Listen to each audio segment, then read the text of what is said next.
All right, politics is when you say you are going to do one thing while intending to do another.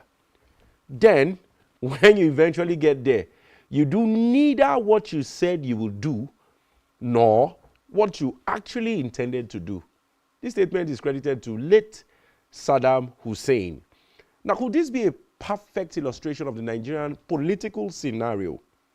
Well, left for you to think about that. I want to start you up on some thought-provoking theories this morning as I welcome you on today's show. And as always, it's nice to have you join us.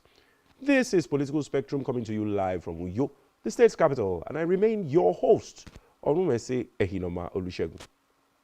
Welcome to the month of December. But first, on President Tinubu's administration's calendar, today is December the 4th. It's a Monday, 2023, and it marks exactly 191 days of President Bola Tinubu in office as the President of the Federal Republic of Nigeria. This is now exactly 6 months and 9 days as Commander-in-Chief of the Armed Forces. All right, it's been a bright and sunny day. We move straight into the major issues we're covering. Let's start with the criticism from what seems to be one of the very few voices left in the opposition or in the different parties playing opposition, and that's credited to Mr. Peter Obi. And his statement is very clear. We must stop waste. Peter Obi berates Nigeria's huge delegation to COP28, currently happening in Dubai. Now, former governor of Anambra State, Mr. Peter Obi, has berated Nigeria's 1,411 member delegation to the ongoing UN Climate Summit in Dubai. Obi, in a thread of tweets on his X handle on Sunday, said, in a twist of sad irony, "Let me congratulate the giant of Africa, Nigeria, for matching with Great China with the same number of contingents at the ongoing COP28 in Dubai, United Arab Emirates." Nigeria's contingent to COP28 totaled 1,411 delegates, the same number as the Chinese contingents. Now, here is where he draws the paradox. Obi said, well, China's budget for 2024 is $4 trillion, about 2,860 per head of every Chinese citizen that is over 1.2 billion in population. Nigeria's budget is just a meagerly $33 billion, about $165 per head of a population that's just slightly above 200 million. It stated that China has a high Human Development Index, HDI, with a ranking of 79 out of 191 countries measured, and that Nigeria has a low Human Development Index with a ranking of 163 out of 191 countries measured. Now, Nigeria has more people living in multi-dimensional poverty than China, despite China having 7 times our population. Most importantly, the vast majority of those in the Nigerian delegation to COP28 are either non-relevant civil servants or relations, friends, and hangers-on of the high government officials. Most of them hardly understand or even have anything to do with the climate change. It continues, and I quote, "This huge contingent is out at public expense at a time when most Nigerians can hardly afford food and basic needs as a result of economic hardship. I pray earnestly that a day will come soon enough when we can focus on competing with China on productivity and the miracle of migrating the highest number of its citizens out of poverty over a relatively short period of time. As we have kept emphasizing, we must stop waste as a tradition of our government and our nation. We urgently need to cut the cost of governance and invest in production," he said. According to Obi, we need to de-emphasize unnecessary ceremony and showmanship as a mode of government behavior. We need to tie spending to necessity and national priority. A new Nigeria is possible. We only need to do the reasonable and the necessary. All right, we know that the COP28 has started in Dubai, the Global Climate Change Conference that calls every stakeholder in climate change across the world to come and have conversations around making the world greener and more climate friendly. That has kicked off some few days ago. Whereas, let me quickly also take this development, whereas a government aid has responded to all the criticisms on social media. Before we see some of the COP28 videos, and the aide Ajayi is a special assistant to the presidency of media and publicity, has explained why Nigeria has 1,411 delegates at COP28. Now, the Tinubu's aides, 1,401 delegates at the ongoing COP28 in Dubai, are not all government funded and includes civil society actors, business persons, and others who have different roles to play at the conference, the presidential head aide had said. Now, the senior special assistant to the president of media and publicity, Temitope Ajayi, had disclosed this in an article on Sunday. In the article titled Nigeria at COP28, separating the facts from the fiction. Yeah, you recall he's trying to respond to critics. Now, Mr. Ajayi said the Nigerian delegation includes business leaders, environmentalists, climate activists, and most especially journalists.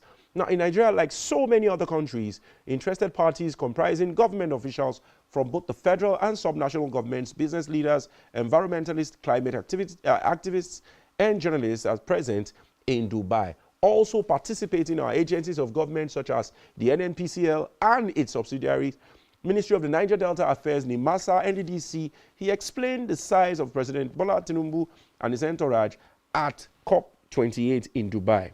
Now, he says, and I quote, "Many youth organizations from Nigeria, especially from the northern and Niger Delta regions, whose lives and their livelihoods are most impacted by desert encroachment and hydrocarbon activities, are also represented." Now, the president of the Ijaw Youth Council, Jonathan Lokbobiri, leads a pan-Ijaw delegation of more than 15 people who registered as parties from Nigeria. Among delegates from the Nigeria are also 20 journalists from various media houses, he wrote. Now, the presidential aide did not, however, state the exact number of delegates being funded by government, amidst speculations that about 600 are government funded, which a lot of people still feel it's on the very, very high side. Now, many Nigerians have criticized the high number of Nigerian delegates, third highest at COP28, amidst the economic suffering of millions of citizens due to government policies. Now, the number of delegates from Nigeria attending the ongoing climate summit in Dubai, otherwise called COP28, has generated a lot of controversies and strong social media conversations in the last 24 hours. It is important to set the record straight and provide some clarity to begin with. Now, Ajayi speaking, he says the summit is tagged COP, which means Convention of Parties. The ongoing summit in Dubai, with over 97,000 delegates from more than 100 countries around the world, is the 28th in the series since the issue of climate change and action took preeminent stage in global affairs. Now, COP27, the one before this, took place at Sharm el-Sheikh in Egypt last year, when the world comes together to take actions on achieving a common goal and proffer collective solutions to a nagging global concern. There are parties involved from government, private sector, civil society, media, and multilateral institutions. The people coming together to advance their different agenda and the interest from government, businesses, and civil societies are the parties to the convention, who represent various shades of opinion and pushing for various mitigating actions. Their participation is very important. It is not for jamboree, as it is being mischievously represented on social media. It is important to state there that delegates from all countries, whether from government, private sector, media, and civil society group, attend COP summits and conference as parties, and the number of attendees are registered against their countries of origin. Now, let's take a look at some of the videos going on at COP28 in the United Arab Emirates, Dubai, that has just started. And for us as the Regulatory Commission, we were able to canvass at the event before international investors and multilateral partners. We canvassed the fact that, yes, the Commission is a key player as the regulatory, that is at the regulator of the industry, that we are a key player, a key driver in ensuring that Nigeria actually attains its commitment to net zero carbon emission by year 2060. And that we are making deliberate effort in our regulatory focus to ensure that there is achievement of this target. For instance, through our regulatory practices, we have ensured that even in field development programs that operators, of course, present their green story as a basis for approval of field development plans. You will recall, George, that the upstream in Nigeria contributes about 11% to the, that is emission. That is methane emission. So, and as a major project, objective, deliberate objective, and intent to achieve this, the Commission is implementing the Nigerian gas flare commercialization program. And at the presentation today, we were able to canvass and made clarion calls to, that is to investors and other development partners. You can see there to support the country in achieving in the successful implementation of this major climate action project. We made it clear that for the success of the program, that the country, still requires support in terms of funding. That funding, financing is critical, that technical support, is critical, and that capacity building is equally very critical. And George, as a matter of fact, we made it clear, and as part of our clarion call, that the multilateral agencies like USAID, USTDA, that have been supporting of course, the World Bank that have been collaborating, and the Net Zero World Initiative that have been collaborating, supporting, the Commission in the implementation of the program, should further support to ensure that a robust framework is developed to achieve carbon credit for Nigeria, believing that the program is one major program by which Nigeria becomes a low-hanging fruit by which Nigeria can earn carbon credit. So not only just as we try to ensure net zero carbon emission, through the program as a major platform, that Nigeria can actually earn carbon credit from there. So.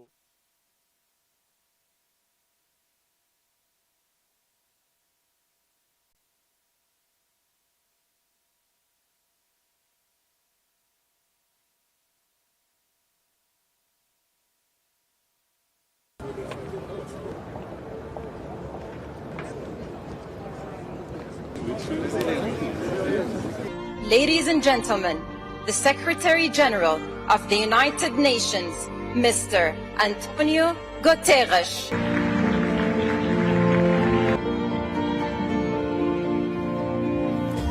Your Highness, Sheikh Mohammed bin Zayed Al Nahyan, President of the United Arab Emirates.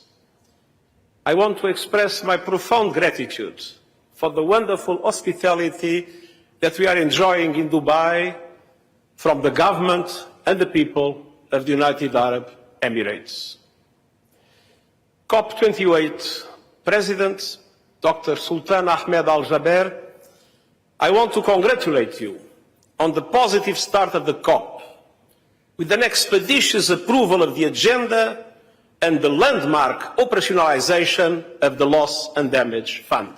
Congratulations. Your Majesties, Your Highnesses, Your Excellencies, friends, prevent planetary crash and burn. We have the technologies to avoid the worst of climate chaos if we act now. The Intergovernmental Panel on Climate Change has charted a clear path to the 1.5-degree world. But we need leadership, cooperation, and political will for action, and we need it now. It's true, our world is unequal and divided, As we see in this region, conflicts are causing immense suffering and intense emotion. We just had the news that the bombs are sounding again in Gaza. And climate chaos is fanning the flames of injustice. Global heating is busting budgets, ballooning food prices, upending energy markets, and feeding a cost of living crisis. But climate action can flip the switch. And renewable energy is the gift that keeps on giving. It's good for our planet, our health, and our economies, cleaning our air, meeting the world's growing energy demand, connecting millions of people to affordable electricity, bringing stability and security to markets, and saving money, as renewable energy has never been cheaper. Ladies and gentlemen, it is time for us to turn ambition into action, to share insight on how to move forward together. Please welcome a true champion of the environment. All right, that was the UN Secretary General Antonio Guterres talking about critical issues, not only about the climate change, but also using the opportunity to address the world on the issue of the bombs that are going on in the Israel-Hamas war, as well as the Ukraine-Russia war, and calling for peace, because it's not enough to work only on the climate. There must be peace. It is when there is peace that there is development. Anyway, still moving on the explanations of why the COP28 Nigerian delegation is that much. The senior special assistant on media and publicity continues by saying that it must be said also that the fact that people register to attend the conference does not mean everyone that registered is physically present. Excuse me. And that the biggest country in Africa's biggest economy, and one with a big stake on climate action as a country with huge extractive economy, it is a no-brainer that delegates from Nigeria will be more than other country in Africa. Now, amongst the delegates from Nigeria, let me just name a few of them: the UBA chairman, Mr. Tony Elumelu, Abdul Samad Rabiu, chairman, Boa Group, and other billionaires whose businesses are promoting sustainability and climate actions through their philanthropies. These businessmen and women and their staff who came with them to promote their own businesses' interests are part of the 1,411 delegates from Nigeria. Their trip to Dubai is not funded by the federal government. After the opening and the national statement by heads of state, which began November 30th, when the summit opened, and up until Saturday, December 2nd, 2023, the real work for COP28, which are the technical sessions, negotiations, financing, etc., will begin from today, December 4th, Monday, where agreements will be reached on many proposals for consideration and ratification by parties. Now, those with sufficient understanding and knowledge on climate matters know that issues around the subject have layers and multiplicity of factors that require experts from various fields. Now, there are lined up technical sessions on financial climate actions at subnational levels, regions, and local government also. Now, state governors from Nigeria, such as Governor Babajide Sanwo-Olu of Lagos, Governor Dakpo Abiodun of Ogun, and our very own distinguished Pastor Umweno of Akwa Ibom have also been really busy with their officials at the COP28, making representations, speaking at panel sessions, and pitching some of their sustainable projects to development partners and investors. So it's our hope that aside addressing the menace of the global practices that are seriously degrading our climate change, we also wish that the Nigerian delegation, especially and including the governors, will use the opportunity to also connect with international windows to be able to bring development back, to their states. And of course, we also know that across the world, especially around the industrialized nations, there are a lot of loose funds that are waiting for responsible people who can handle them to lift their people's standard of living and quality of living. I hope that they have all the wherewithal to be able to assess such funds rather than go to the World Bank to borrow more in a way that they may not be able to pay for it. All right, let's quickly take another story, development. This is happening from the National Assembly, but it may also affect some of the states, if not all the states at the subnational level. Now, Akwa Ibom, Benue councils may be hanging precariously in the balance as Senate moves against unelected local governments administrations. Now, all the 31, starting from Akwa Ibom though, all the 31 local governments in Akwa Ibom state may currently be at risk of being cut off from receiving their monthly allocations from next year if Tinubu's administration implements the resolution of the Red Chamber of the National Assembly concerning unelected local government councils. Now, the Senate, which is under the watch of a native indigene of the state, distinguished Senator His Excellency Godswill Akpabio, had on Friday urged the federal government to withhold the statutory allocation to local government councils without democratically elected chairmen. Now, this followed a motion by Senator Abba Moro Benue South titled Urgent Need to Halt the Erosion of Democracy, the dissolution of elected councils in Benue State during plenary. Now, the Benue State governor, we are moving to Benue now, Hyacinth Alia, had sacked the local government chairmen in state and appointed caretaker committees for the local government councils. Now, the Red Chamber condemned the arbitrary dissolution of democratically elected local government councils in Benue and other states in Nigeria and urged the Benue State governor to adhere to his oath of office, obey the rule of law, and defend the Constitution.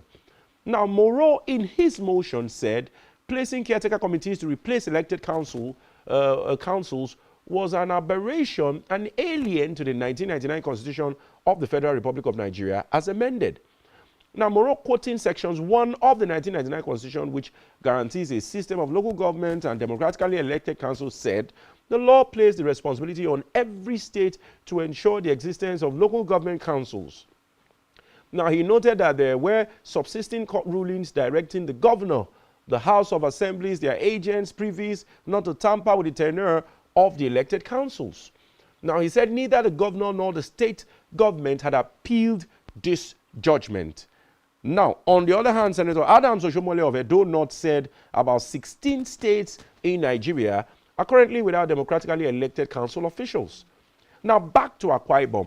The 3-year tenure of the local government administrations in the state has expired as at last week. Now, the speculations in Uyo, the state capital, was that Governor Mweno is also likely to constitute an undemocratic caretaker committee since there are no immediate plans for council polls by what we can see on ground. Now, Akwa Ibom State's Independent Electoral Commission, ACSEC, on December 4, 2020, gave out certificates of return to the then chairman and councillors-elect.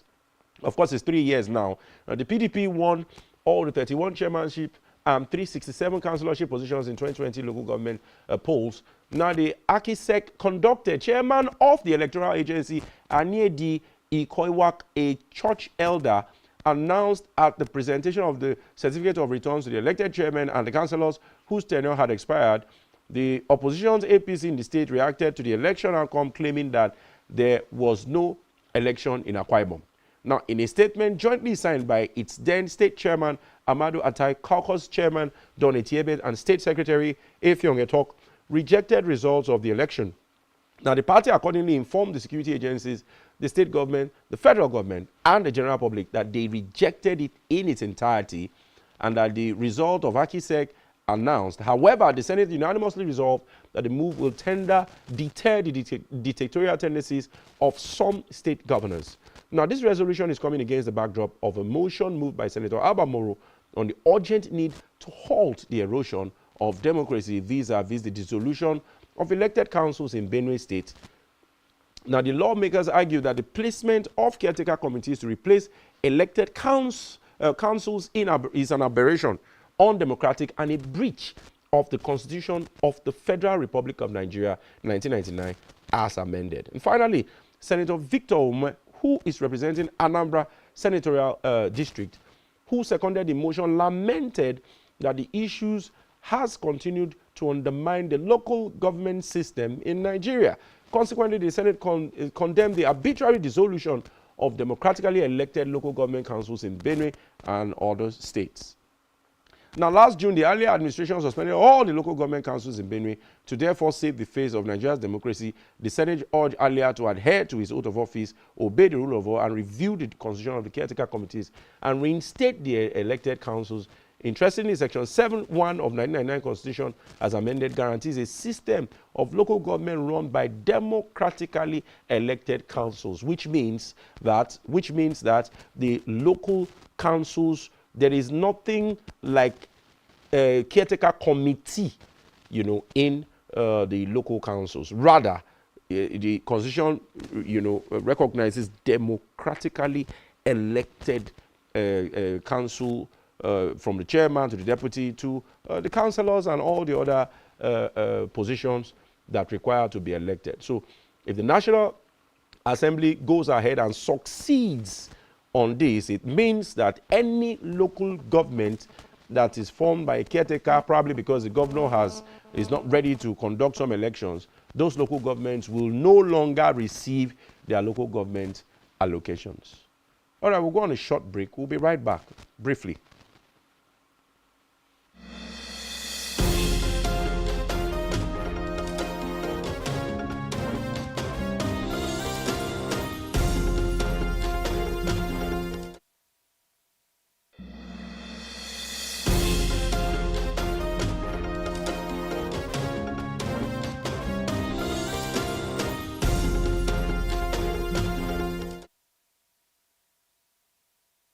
For brilliant broadcasts and entertainment, sports on the go, and news around the world, watch Spectrum TV on StarTimes DTH Channel 421 and free-to-air frequency 12733.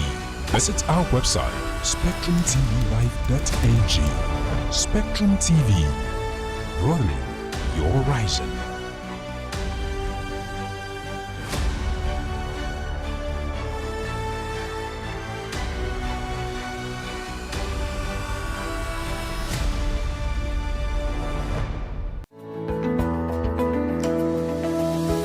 Business exists only to meet the needs of the people, but there's an extra advantage if your product and services are pitched on a platform that gives you the added advantage over your competitors. For your desired return on investment and so much more, advertise on Spectrum Television, on StarTimes DTH Channel 421 and on free-to-air. With a frequency of 12733. Spectrum Television, broadening your horizon.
One truth not often told is about the transformation that Africa has undergone in recent decades. Africa is shaping its own destiny and should be referred to as the African opportunity. On Spotlight Africa, we paint the African picture the African way, laced with truth, detail, and the color of the African continent. Join Uyai Anyekan every Tuesday and Thursdays at 4:30 p.m. Spotlight Africa, telling the African story.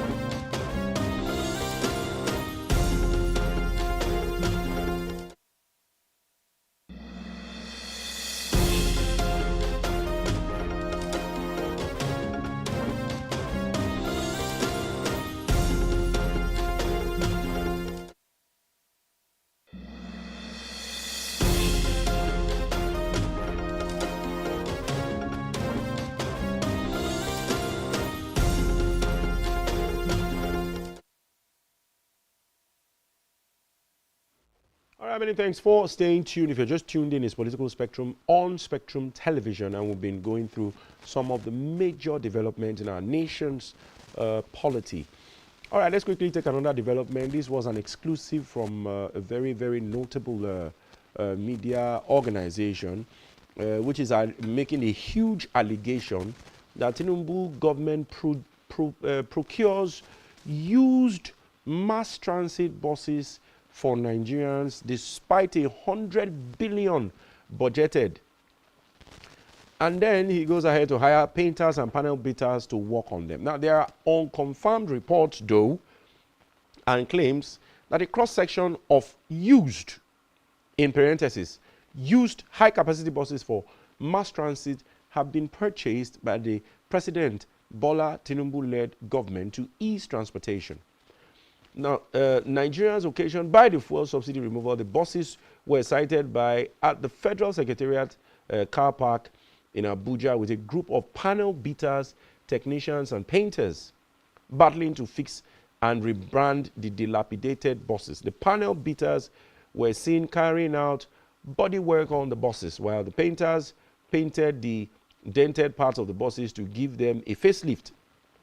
Also, oil was seen dripping from the engines of some of the buses. Remember, we say that these are allegations.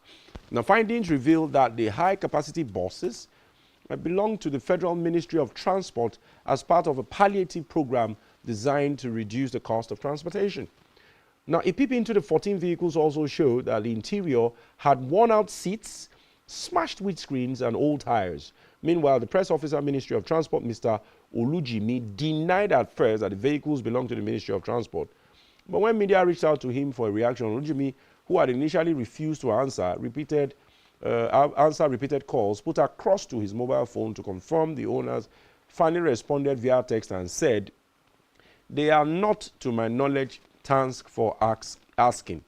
Now, the 33 passenger capacity vehicles were among the compressed natural gas as the CNG-powered buses, which is part of the fulfillment of an agreement resulting from the signing of the MOU by the government with the organized labor in October 15th of 2023. The government has said that the CNG-powered mass transit buses will help Nigerians save 2/3 of transportation costs and also promote the use of CNG as an alternative to petrol. This, in turn, will cut down on the cost of transportation across the country. But many Nigerians have expressed concerns over the safety of the refurbished vehicles instead of new buses, considering the deplorable condition of the roads in the country. They faulted the Tinubu-led government for putting their lives in danger by purchasing used mass transit buses, thereby reneging on the agreement with the labor. Recall that in the agreement with organized labor, the government accepted to vote 100 billion naira for the provision of high-capacity CNG buses for mass transit in Nigeria. The government said provisions are also being made for initial 55,000 CNG conversion kits to kickstart an auto gas conversion program, whilst work is ongoing on the state-of-the-art CNG stations nationwide. The rollout aims to commence by November with the pilots across 10 campuses nationwide. We expected that as at last month, it should really have commenced. Now, the idea is that the CNG buses will further reduce the cost of transportation because now they'll be using compressed natural gases as against the price of fuel. They say that maybe the reasonable quantity of the CNG will last more and cover more distances where that's on the long run. Either government or whoever is investing in it will spend less on the cost for moving the vehicles rather than purchasing that of fuel. A brilliant idea that the organized labor had earlier agreed on, but one, the timing, is it not rather too late? Because we're talking about months after those policies have been rolled out. And secondly, we are hearing now that the buses that have been procured are used and they need to be rehabilitated. And critics have said that this may be putting the average Nigerian's life in danger. All right, those are the major developments we're following. We'll go on a very short break again, then we'll be back for the conversations. Don't go anywhere. Join us again.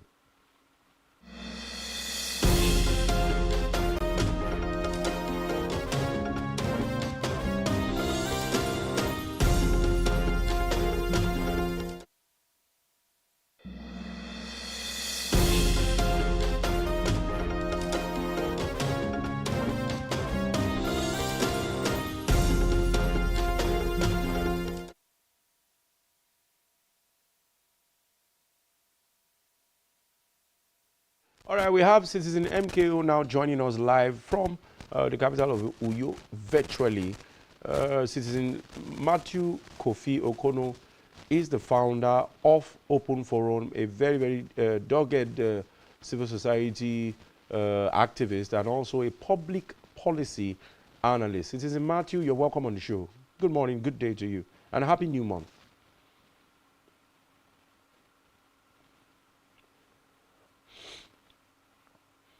Okay, I don't seem to be hearing you clearly. I don't know whether you can hear me. If you can hear me, please check whether your device is not muted. If it is muted, try and correct it so I can hear you much better. I know you are speaking to me, but I can't hear you. I hope you are able to hear me so we can correct that and continue on the conversation. Good day.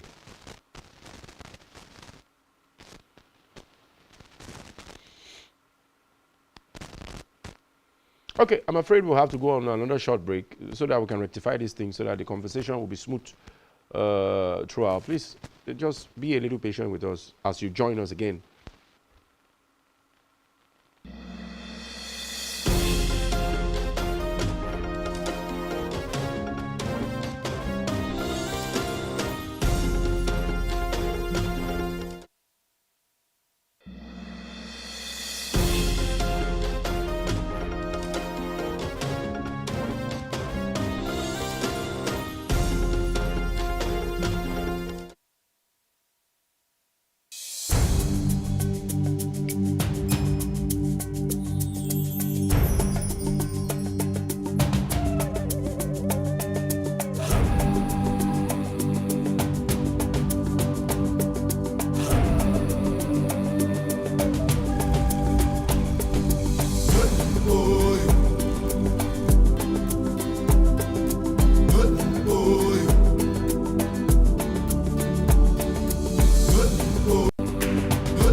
Many thanks for staying tuned, and I do apologize for that slight technical issue. I understand that Citizen Matthew Kofi Okono is back with us. Good day, sir. How are you doing? How was your weekend? Oh, thank God. I'm good. I can hear you clearly. I hope now. You can hear me now. Very clearly. That's Very great. clearly.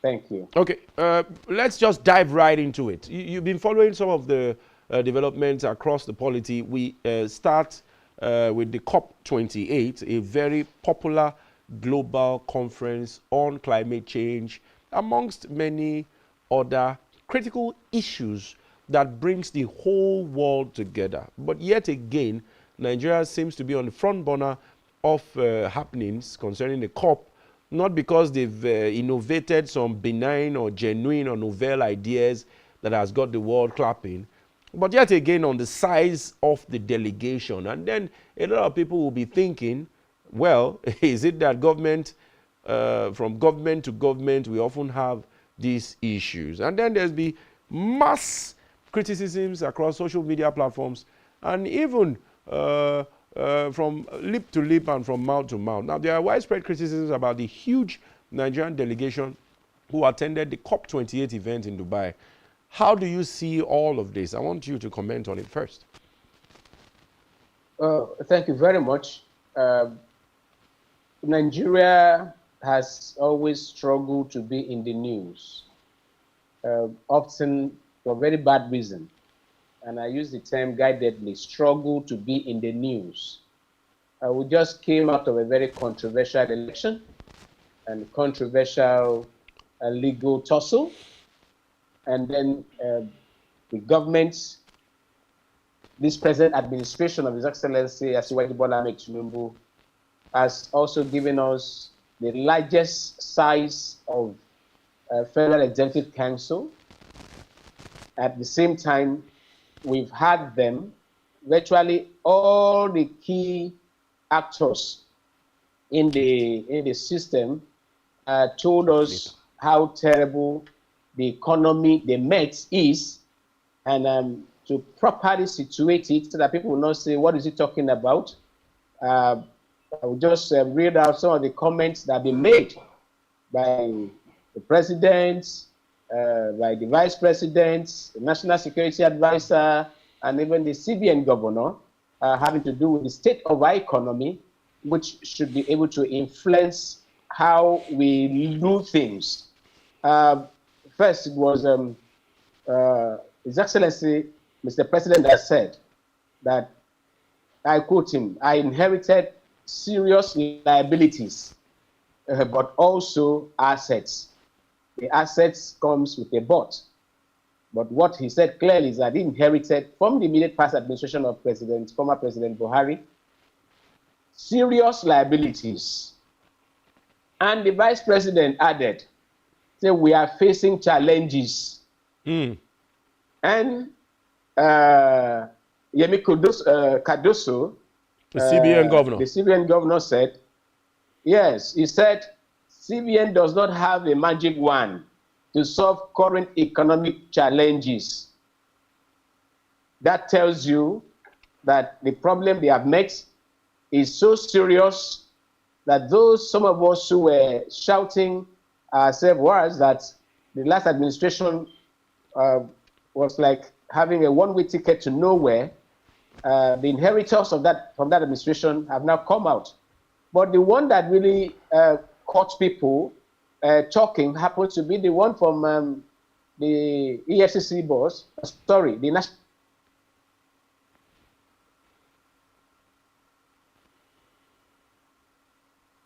National Security Advisor. Quotes him. He says, we are facing budgetary constraints. It is okay for me to tell you, that is fine. It is important for you to know that we have inherited a very difficult situation, literally a bankrupt country, no money, to a point where we can say that all the money we are getting now, we are paying back what was taken. It is serious. That very statement by the National Security Advisor got some people complaining that is he the finance minister? Is he the central bank governor? Why doesn't he concern himself with security issues? Why say Nigeria is bankrupt? Now to the issue of the delegation to the climate change conference. It is highly embarrassing that we are at the state that we are in with a budget that we are going to spend more than what we are going to use for capital expenditure on debt servicing. And we are going to borrow, and we are borrowing to even fund the budget. The same country that is doing that decides to go for an international conference as if they are going for, what do we call it? As if it was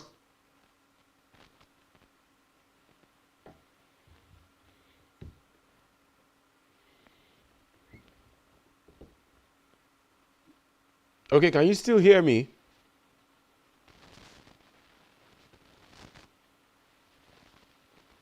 Okay, we still may be having some technical hitch there, but citizens' argument is hinged upon the fact that at every point in time, even starting from the elections proper, Nigeria had decided that whoever becomes in charge should consider seriously the cost of governance. I think in a nutshell, that is what he's trying to describe. But welcome back on the show. Please continue on the conversation, please. Continue on your argument. Yes. So, thank you. The challenge now is going for a climate change conference. Why must Nigeria, at the state that we are in, we don't even have money to fund the budget. We can't even service our debt. Now we are looking at about more than 100% of our entire revenue to be used on debt servicing. You are now leading over 1,000 people. And the aide to Mr. President came out to say all those people are not on the bill of the government. And even went ahead to mention that the Joy Youth Congress has 13 delegates in that list, which means they funded it. Why couldn't the aide to the government, federal government, tell us the exact number that the federal government is sponsoring? That's been the major argument, that the aid to the federal government comes out to say that not all the delegates were sponsored by government. That is good enough defense. But why was the aid of the governor not specific on the number of government officials that were funded?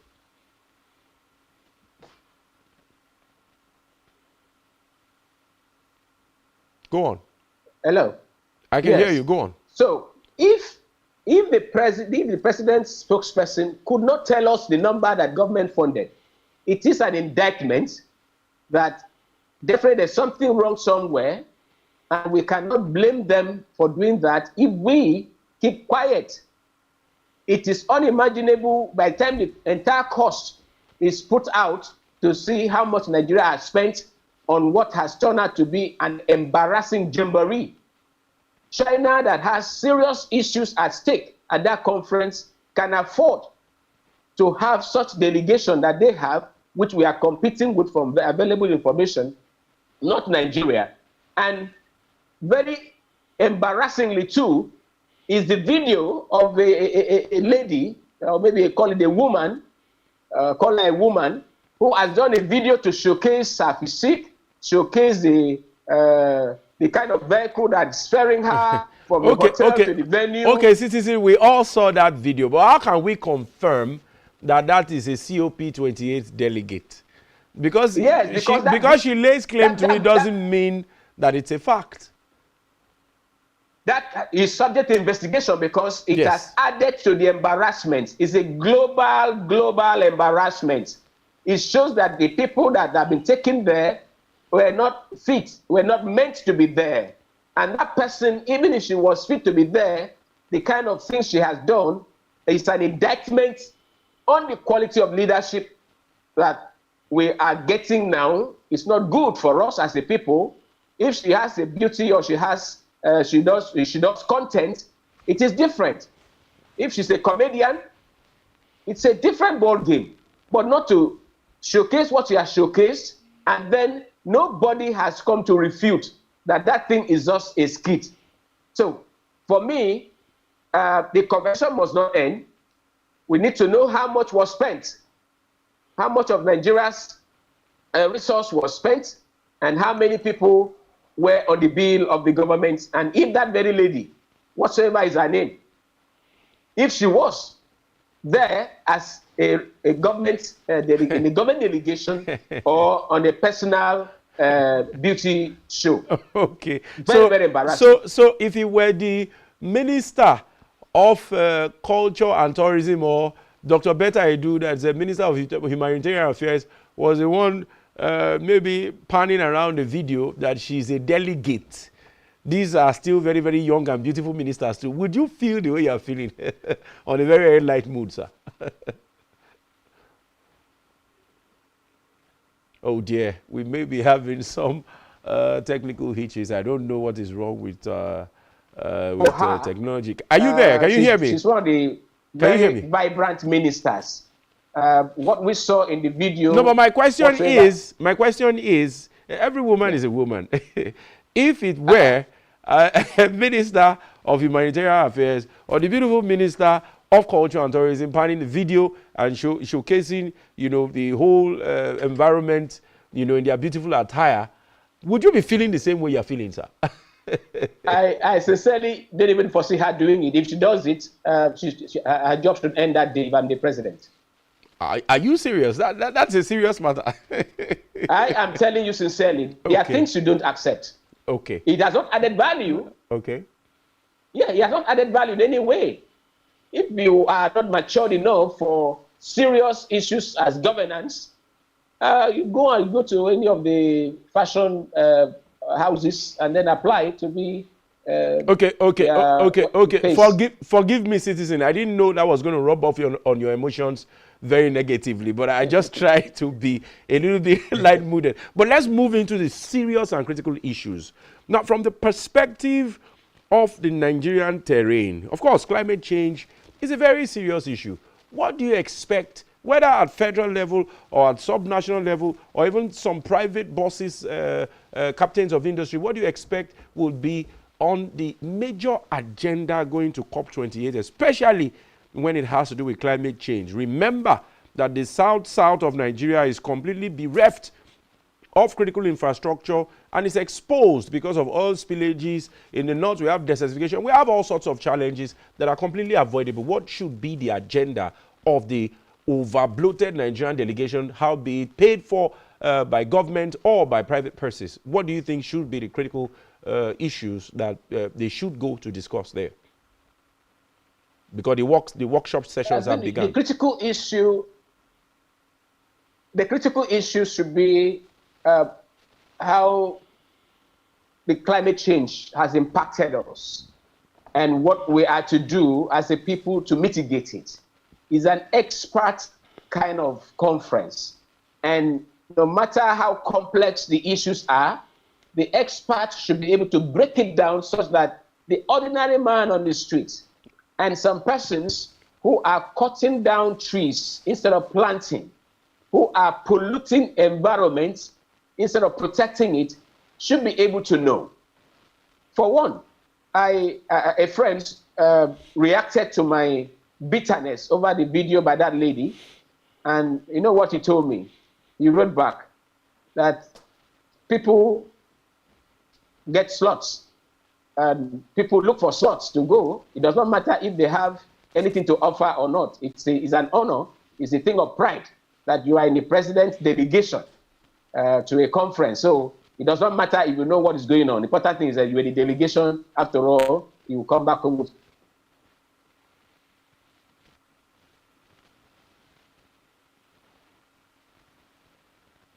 a layman's level of understanding.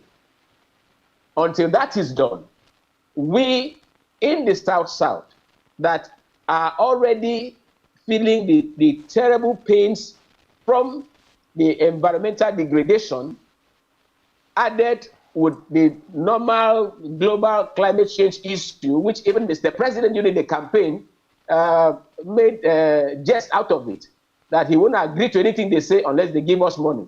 They give us money. I don't even watch the video then. So it's not just about what is in it for us. We must be able to understand the issue, and it must be broken down so that our grandmothers, our parents in the rural communities don't have to look for experts or don't have to wonder what we are talking about to break it down. So that's what I'm looking at. And I don't think we did a homework before we left, because this conversation is now trending for wrong reason. The size of the delegation, not the position we are going to take. And I'm yet to see any serious position online being canvassed by Nigerian experts. Oh, we need to see all of that. Citizen, we need to see that. There you go again. You took that right from my mouth. Because at very, very high and sophisticated levels, people have started also commenting that we've not seen major motions or major ideologies or major argument being pursued, especially from the African's perspective. We don't know whether we have enough coverage of it, but some of us have been following it a little. So I quite agree with you that those critical issues, we expect them to raise from the front burner. We are yet to hear from them, especially given the fact that the number of delegations we have matches that of China, that is almost 5 or 6 times larger in terms of economy and population and even technology, and maybe 6 times smaller or 4 times smaller in terms of people in multi-dimensional poverty. We expect that the numbers will work for us in terms of the number of people who will be going there to pursue some very, very genuine and benign arguments. But we are yet to hear anything like that. Yeah, it's very hurting. It doesn't speak well of us. It doesn't. We could have been there with, even if, I learned there are about 92,000 participants. And when you look at the economy of United Arab Emirates, as at 2022 or thereabout, I read online that that country made about 16 trillion from Nigeria alone. And you can be sure it may be more than that. They made 16 trillion from Nigeria alone. Yes. People traveling to Dubai for shopping, yes. Tourism, shopping, business, yes. You can be sure it's more than that. Trillion. Now, anyone would argue with you that that is a really serious government. That's a really serious country where issues of economy is taken very seriously. And it's a plus for that country. So, I want to appeal to you and Spectrum TV, because you are very concerned about issues and you follow issues. I think we should dig into what the presentations are by Nigeria, and then look at what really is the situation, the impact here. Outside of that, what will have happened to us is that we'll have wasted maybe something close to 1 trillion on that trip. I don't know how much I spent so far, but you can be sure the official figure is 1,411 delegates. Yes. Yes, you can be sure there are other ones who are not captured in that. And when you know that everybody that goes for official tour has extra code, the hotels, everything. Exactly. We may be shocked at the hundreds of billions that Nigeria will have spent. And I just heard you talking about that. We went to bring, leaders went to bring second-hand CNG buses. We are going to get there.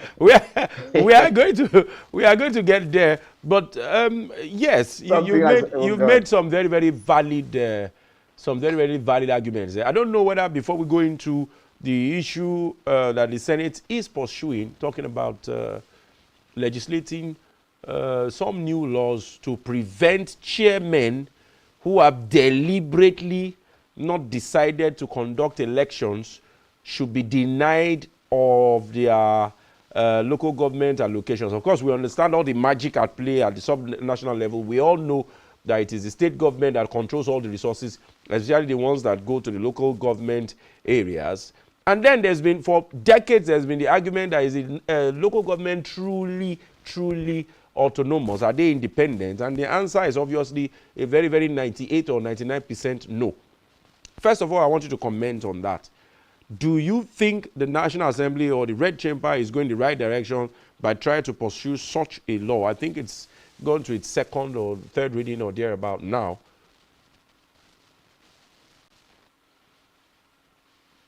Well, the issue of the local government administration is something that is very dear to my heart. Dear to my heart in the sense that I have never been in public office until I was made a member of a transition committee, which by law, by the Constitution, is illegal.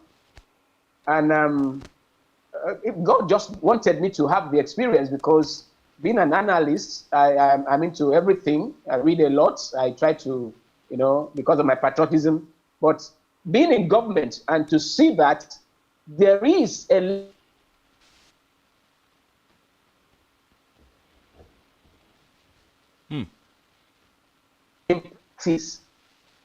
it is not there. Segun, I can tell you with evidence that what we call local government system, maybe it works in some other places, but I can tell you in the Akwa Ibom state, there is nothing like governance at the third tier. It is being used as a center or for whatever other relationship other than electing leaders. The local government system by the Constitution, is supposed to have a life of its own. But because of the interest of the state government and the error by the federal government to have approved what is called state joint accounts, the state joint account, maybe not the way it was actually proposed, but in implementation, the state joint account has become the warehouse where local government funds are controlled 100% by the state government. Okay, you can have. You use the word error, but I think the government approving that is a deliberate act, and not exactly an error. And just like you said, the idea is to control all the resources of the local government areas. Go on. Yeah, but quite so. I think one of the provisions was that when this money is domiciled and then released, the state in IGR, a percentage, I think 10%, the state government is supposed to add to whatever comes for the local government.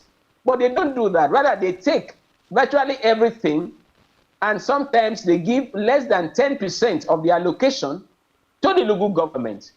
And because the people there are not there to serve, Segun, as a council secretary, I used more than my entire entitlement to run the council. And I was almost killed for it. It's a long story. I don't want to go into that. It's not personal.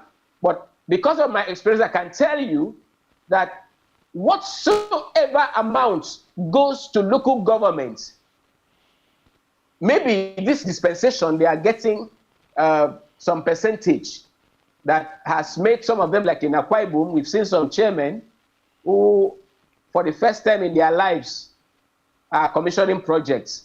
And when you even look at the picture of the projects, they say ultra-modern this, ultra-modern that. Some things that look like houses built by our grandparents, managing to pick sand from the road and do. A lot of people will argue with you that when they say it's ultra-modern, from their Administration standards, it's ultra-modern. Yes, I'm listening. So they want to be returned as well. And unfortunately, it will only show that leaders don't want results. Because if you reward people for doing bad, you keep on encouraging criminality and fraud. So the National Assembly should not just, because Abba Moro has raised the issue of what is going on in Benue State, where an elected regime at the local government is being done away with so that a caretaker can be brought in. It is not the first time it's happening. Yes, because the last administration there was PDP and APC has taken over. They want to send these people packing. And in like Akwa Ibom State, it is PDP state. Virtually all the